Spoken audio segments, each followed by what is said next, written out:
Hi, I'm Pete Gallivan. This week on News to Celebrate, a Ukrainian teenager separated from his family by war finds safety and a fresh start right here in Buffalo. We'll hear from the parents of miracle quintuplets as they open up about their baby's health and life as a family of 9. And with Lent underway, we're diving into fish fry season across Western New York. It's all coming up ahead on News to Celebrate. It's amazing how quickly a life can change. I saw that I'm going to leave my whole life in Kharkiv, in my hometown. Vanya was born in Kharkiv, about 20 miles from the Russian border. When Russia invaded in 2022, Vanya's life changed drastically. When the war started, my parents made a decision to protect me. He initially moved to Germany with his mother, but in the summer of 2024, his life took another turn. Vanya visited a Ukrainian cultural exchange camp in Erie, Pennsylvania. He wound up staying in Erie for the year, and that led to another door of opportunity at Nichols School. Rather than on the front lines, he is now in Buffalo, a freshman at Nichols playing on one of the school's hockey teams. It is difficult, but we don't have any other options, and we are not the only one family. In fact, he's not even the only one at Nichols. There's another Ukrainian player, along with 2 from Romania. I think it really benefits us all. Like, it opens our eyes to things that we don't get to see, and we get to meet new kids and have kids that come from a completely different background can share their story with us and makes us better people as well. And while it's a great opportunity for him academically and athletically, it is still very difficult on his family. His family's split in 3 different directions. His mother, Ola, is in Germany, and his father, Roma, is still in Ukraine. I spoke with both of them via Zoom through an interpreter. Obviously, it's very difficult, but at the same time, I'm happy that they're not here because there's no I would worry more for them to be here than they somewhere else. As a mother, it must also be comforting to know that even though he's far away in a different country, he is also far away from the unrest in Ukraine. Absolutely. It's obviously incredibly happy that he's not there during the war. Even when she goes to Ukraine alone, right, to see her husband, it's not the same when Vanya comes during the summer to spend time with them, because now she's worried 3 times more. One thing that does provide comfort for them is that he is living with a family here in Buffalo. In fact, my brother and sister-in-law. I have all the admiration in the world for his parents. I cannot imagine sending my kid off to the virtual unknown, but it's... Trying to maintain normalcy in Yeah. the most screwed up situation possible. Yeah. But in October, Vanya's parents found themselves worrying from a half a world away. Playing a game in Potsdam, he collided with another player, breaking his femur. So I was more worried how my parents would react on that, like what's happened to me. He needed emergency surgery, and then he got an unplanned visitor with Ola coming from Germany to help take care of him. As it turned out, he really didn't have to tell her what happened. She actually was watching the game, so live stream. And while the reason for the visit was unfortunate, it did put her mind even more at ease. She's saying me and Steve, they're a perfect family. Mm-hmm. So we lived the same as them before the war. In the meantime, even while putting on a strong front, Vanya had deeper worries. I just wanted to walk, I didn't know if I'm gonna at least walk. And amazingly, less than 4 months later, after weeks of therapy and rehab, he's not only walking, he's back on the ice playing hockey. I wouldn't change anything except maybe the broken leg. Yeah.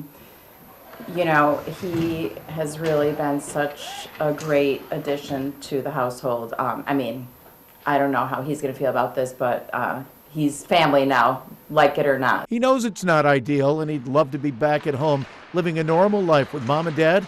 But for now, as the airstrikes continue in Ukraine, Vanya is at home on the ice and found sanctuary here in the Queen City.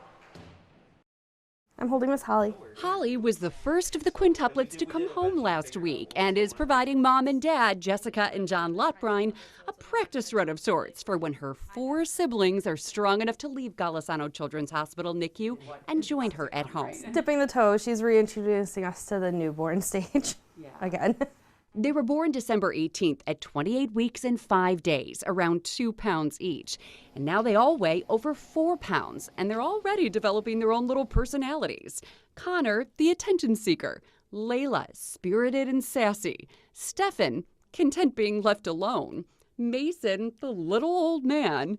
And Holly, the snuggle bug. Physically and emotionally and mentally, how are you doing? Physically, I feel fine. Mentally is day by day. Happy, sad, scared, terrified. It's kind of everything. It depends on day to day. It's like you're super excited and then you get kind of a little bit scared and then you just feel like, oh, this is going to be okay. And I feel proud. I feel proud of these babies, especially because they're so incredibly strong and they fight every day to be here, and that's all I ever wanted to give them was the chance to fight. And when they are strong enough to come home, they'll join their 2 big sisters, 2-year-old Brooke and 5-year-old Hannah. I like them all because they're cute sometimes. It's important to mom and dad that the older girls still get the attention they deserve. It is our responsibility as their parents to make sure that they are feeling loved and supported. A typical day will include about 35 diaper changes. It feels like you're dressing like one of those little plastic baby dolls. They'll make formula for staggered feedings not by the bottle, but by the pitcher. And the big question? How are you going to sleep? Never. I think it's just going to be an increment. I think it's going to be in increments. They'll be even more sleep deprived when they go back to work. Jessica is a 911 dispatcher and John is a diesel mechanic. They're grateful for the help they've gotten from their parents and from friends, coworkers, and even strangers who have offered dinners, donations, and volunteer babysitting services as well. What is that like for you to see the support that you're getting from so many people? It makes me proud to be from Buffalo, honestly. I'm so grateful.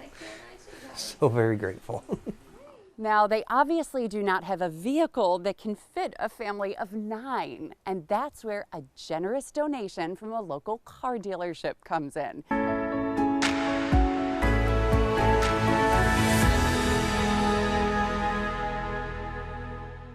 Welcome back, everybody. We're joined by Pete, who is 30 years old today. Wow. Happy birthday. It says happy 30th, Pete, but I Right. don't think it's his birthday. No, 30 years here at Channel 2. Yeah. Congratulations. Thank you. Yeah, yesterday was the actual anniversary, but it's just unbelievable. It flew by. And I was looking through some old pictures, and one of the first big things we did was the torch run for the '96 Olympics. And Kevin O'Connell ran the torch. And I was tasked with starting early in the morning down in Ripley at the state line for when it crossed. And I followed it all the way up through Fredonia, all the way up, and then Ed ran it up Delaware Avenue by the station. It was So full circle moment that your 30th is coming, with another Olympics. Nice. Exactly. But it wasn't, you weren't on Daybreak initially. Daybreak didn't start yet. Right. I was I was a reporter, and then within a year, I was a weekend anchor.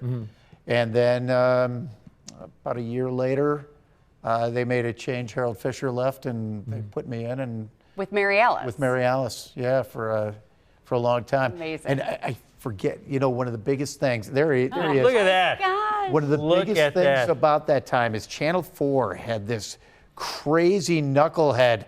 And Wait a minute. No, there's you in there. That was fantastic. And we had to do antics like this. What was that guy's name? Oh, no, that was you. Never mind. Me? Yeah, right.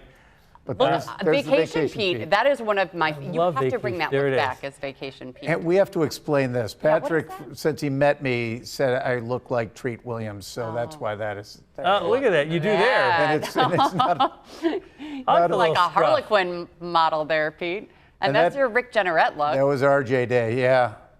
Aww.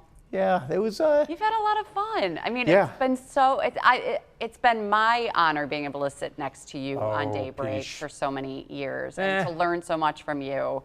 And Pete, if you don't know, is like one of the hardest working guys at the station, not just anchoring Daybreak, but going out with this camera, setting up stories, shooting stories, writing and editing stories, doing community with Claudine every month, and also playing such a big role in our community and volunteering with Saba and all of the work that you do in this community to highlight the amazing people and places and things here. And it's just incredible, Pete. Well, it's amazing, because if I had more initiative, I'd probably be in a, but just stuck here. No, I'm just kidding.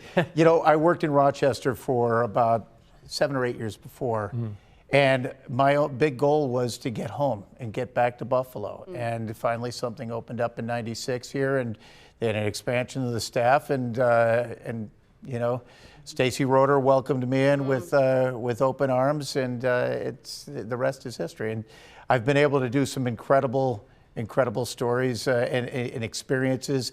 Went in '96. One of the first big stories I did was they were doing war games off the East Coast, and Stacy said there's just tons of it was the biggest peacetime military operation since the end of World War II. And I went down there, and it was just a gut feeling from our news director saying, with that many people down there, there's going to be news come out of that. And unfortunately, 2 military helicopters collided, and we were the only New York State station down there. But just from that to covering the Sabres, and covering the Sabres in Dallas in the finals, and going to Normandy and sharing all the unknown stories of these, I mean, honest to goodness heroes that came out of Western New York and sacrificed themselves on the beaches of Normandy and some of the small towns of France. It's just, you know, it's been an incredible experience and an honor for me to be able to bring those stories. What else do you want to do in your career? Because we're not like recognizing you in your 30 years because you're leaving. You're not leaving anytime soon. So what else do you want to do? I could use a nap. Hey, use a nap or two. there you go. How about Bill's Super Bowl or Sabre Stanley Cup, right? Yeah. That's the big thing. I want to cover either a Super Bowl parade or a Stanley Cup parade. That'd be your final story. I'm retiring. It doesn't get any better than this. Absolutely. And you know, because I was on the turf at the Odd when the Bandits won their last championship in the Odd, and that was unbelievable. But you know, just to be able to cover the Sabres bringing home the cup, or the Bills, it's just amazing. Amazing. All right. Now I get to ask a tough question. Sure. You left for only 6 months. 4 months. 4 months. Longest 4 months of my life. What made you want to come back into the business? As soon as I got out the door and tried public relations and communications for a hot minute, I realized that in that I'm a mouthpiece. I'm not a storyteller at that point. But I knew that immediately that wasn't right. That wasn't the right fit for me. I just love telling stories, and the unknown stories are really what have driven me for the past 2 decades. It's just, you know, these like hidden pieces of Buffalo history that we all have so much pride in. And I joked when we first started this, it was, you know, long before Canal Side, long before the resurgence of Buffalo, and people were always so interested in those stories. And I just kind of explained it that Buffalo's got such a huge, unbelievable history that at that time we were kind of, you know, meandering through our place in the country, and people were so proud of their history because they didn't really have a clear view of the future. Well, now we've got both. Now we've got both to celebrate. And your passion for the history of Buffalo and Western New York has really inspired a lot of people who watch your stories also and say, oh, I didn't know that. And it's so fascinating. And so you bring so much, you know, in a time when journalism and television news is like, just get quick stories on the air, you are a storyteller and giving people a reason to watch with things that they may have grown up their entire lives, like the three of us here, don't know these things. I've learned a lot from Pete's stories. Yeah. It's amazing, and I'm born and raised in Western New York as well. I've joked that I'm a pretty Buffalo-y kind of guy, but as long as Pete's in the room, he's going to be the Buffalo-iest. And if he's the one-man trivia team, you could have a Wikipedia. team of Wikipedia. Yeah, so just it's only a matter of time before you and your hairpiece are in the Buffalo Broadcasting Hall of Fame. Well, it's funny you mentioned that, some of these things that people pass by all the time. That's kind of what started it. Is my dad used to say, hey, this, that, and the other thing. He had a Buffalo room in our house growing up with all this kind of memorabilia and books, and he was just a huge buff of Buffalo history. And I heard some of these stories, and then I wound up doing unknown stories on them, thinking he was making up the stories, but he wasn't. He wasn't. Well, Pete, we are so appreciative of everything you've given the station over 30 years, and that Sarah and Brenna and Hannah and Ben have been able to share you with us for all of these years.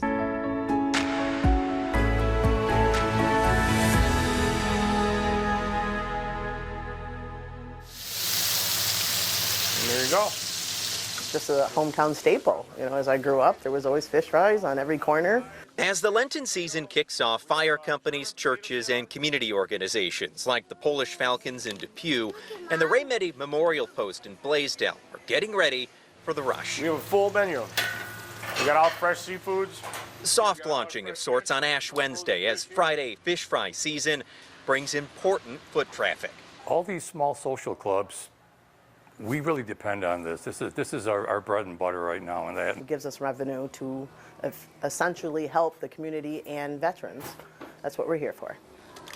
Every scoop and fillet, food for the soul and social spaces that have made Western New York what it is today. It's my home, my club. I love it. I live for it. it's just the camaraderie of this club over here. Really, it's just a great place to come to. Even if they're not veterans who come here, because we're open to the public on Fridays for the dinners, they look at our wall and want to know who's on the wall. Seeking connection with more than a meal, but the people who made it over and over and over again. And Lent is very busy usually. Oh my God, maybe 200 or 300 cars on a Friday for the drive-through fish fry. A faith-fueled feeding frenzy that's just getting started. Valentine's Day may be over, but it's still the season of love for the resident polar bears at the Buffalo Zoo. You can see that Sakari's, all about Luna. Luna's all about him, so love is definitely in the air at Buffalo Zoo. If the polar bear pair seem particularly affectionate, it's because up until now they have been separated for months. We recently reunited the bears together after denning season, so this is now the breeding season. And so we started the process really slow, introducing them in our off exhibit areas through like a viewing screen where they can smell and see each other, but not physically with each other yet. It progressed really quickly because Sakari loves Luna. So it was a really easy, smooth process. It's a yearly ritual with the ultimate goal of conservation of the species, aka producing polar bear cubs. Every year we're really hopeful that they'll be successful at having offspring. We've not been there yet. So we have our fingers crossed this year that, they will have successful breeding and hopefully babies in the wintertime. The zoo hasn't welcomed a cub since Luna herself was born here in 2012, but staff say patience is key, especially now. With Luna right now being 13, this is the prime breeding age, so she's still young and we have time. So I think, having that patience with her and, sending all the good thoughts that, they'll figure it out this time. We're right there with everyone. We'd love for her to have a baby. Well, if you like the Winter Olympics, but you'd like to see a high-energy winter sport in person, have I got news for you. The world's best snowmobile racers are here in Salamanca today and tomorrow, right outside the Seneca Allegheny Casino. Here with the Amsoil U.S. Air Force Snowcross Racing Team owner, Steve Shearing. How you doing? Well, I'm doing fantastic. How are you? Congratulations on the win last year. We did. We had a great year last year here. We took first on Saturday night, second on Friday night, and we're looking to redeem ourselves this year. Talk about the sport for people that have not seen this. So snowcross is the most extreme winter sport there is. Yeah. There's 500-pound snowmobiles going through a motocross-style track. extreme conditions, 100 feet in the air between jumps. Like I said earlier, the Wright brothers never even flew that far in their first plane flight. And it's a family-friendly event. There's a lot of fan interaction. There's warming spots inside the casino. It's going to be a great weekend for weather. It's going to be the best in the world are going to be here. Yeah, I mean, competitors need that. I mean, these aren't local guys. These are the best in North America and beyond. Right. So we have competitors from, as well as the United States, Canada, Norway, Sweden. Wow. Finland, the European nations. So it's a melting pot of the best in the world. It is like the Winter Olympics here. It is. It is. Tell me about your winner last year. So tell me about my winner. Who won last year? Oh, last year my driver Anson Shield, he took first on Saturday night and second on Friday night, and this year he jumped up to the pro ranks. He ran the pro light last year, so I'm looking for him to have a big weekend here too. And it's a great track. You know, the host has done a great job of putting on this event, and fortunately we have a big track this year with lots of snow. That's fantastic. Good luck to you again. Good luck to you and Anson very much. Again, snowcross.com is the website, no W, SNO cross.com.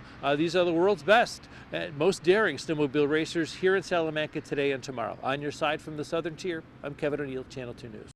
On Delaware Avenue in Tonawanda, the ovens were already hot next door at Naked City Pizza when owners Jenny and Mike DeVito decided to take a bigger leap. Pizza shop was and is doing very well, and we decided, Mike and I, to take a chance and purchase the building, purchase the restaurant. That restaurant is now DeVito's, a neighborhood spot built on homemade recipes and a team-first mentality. The whole idea is homemade, fresh, everything, right down to the bread, to the salad dressings.